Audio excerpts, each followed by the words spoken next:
സഹോദര, അത്യാവശ്യത്തിന് മാത്രം ഹോൺ അടിക്കുക, കഴിയുമെങ്കിൽ ഹോൺ മുഴക്കുന്നത് ഒഴിവാക്കുക. ഡ്രൈവർമാരോട് ഈ യുവാക്കളുടെ സ്നേഹാഭ്യർത്ഥനയാണിത്. കൊച്ചി നഗരത്തിൽ നോൺ ഹോൺ ബോധവൽക്കരണവുമായി യങ് ഇന്ത്യ എന്ന സംഘടന നടത്തിയ ഈ സന്നദ്ധ പ്രവർത്തനം വാഹനമോടിക്കുന്നവർക്കും ഏറെ ആവേശമായി. അനാവശ്യമായിട്ട് ഹോൺ അടിക്കുന്നത് കുറയ്ക്കാനുള്ള ഒരു മുൻകരുതലും കൂടിയാവും, എല്ലാവർക്കും കൂടിയുള്ള അനുഭവമാണിത്. ഹോൺ മുഴക്കി വഴിയൊരുക്കുന്നവർക്ക് മധുരം നൽകി വാഹനങ്ങളിൽ നോ ഹോൺ സ്റ്റിക്കർ ഒട്ടിച്ചായിരുന്നു യുവാക്കളടങ്ങിയ സംഘത്തിന്റെ വാഹനങ്ങളെ യാത്രയാക്കൽ. ശബ്ദമലിനീകരണം കൊണ്ട് ഒത്തിരിയേറെ പ്രശ്നങ്ങൾ ഉണ്ടാകുന്നുണ്ട്. പ്രത്യേകിച്ച് ഇരുചക്ര വാഹനങ്ങൾ, കാൽനടക്കാർ. ഒരു ജംഗ്ഷനിൽ നിൽക്കുമ്പോഴാണ് അതിൻ്റെ ബുദ്ധിമുട്ടുകൾ നമുക്ക് മനസ്സിലാവുന്നത്. അപ്പോൾ അത് പരമാവധി കുറയ്ക്കുക, അത് ഡ്രൈവേഴ്സിനെ ബോധവൽക്കരിക്കുക എന്ന ഉദ്ദേശത്തോടു കൂടിയാണ് യങ് ഇന്ത്യൻസ് ഇങ്ങനെ ഒരു പരിപാടി ആസൂത്രണം ചെയ്തതും എറണാകുളത്തെ 8ഓളം ജംഗ്ഷനുകളിൽ ഇത് നടത്താൻ തീരുമാനിച്ചതും.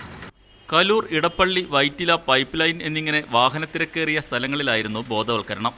മോട്ടോർ വാഹന വകുപ്പിന്റെ സഹകരണത്തോടെ നടത്തുന്ന ക്യാമ്പയിൻ വഴി കൊച്ചി നഗരത്തെ ഹോൺ രഹിത നഗരമാക്കാമെന്ന പ്രതീക്ഷയിലാണ് ചെറുപ്പക്കാരുടെ ഈ സംഘം.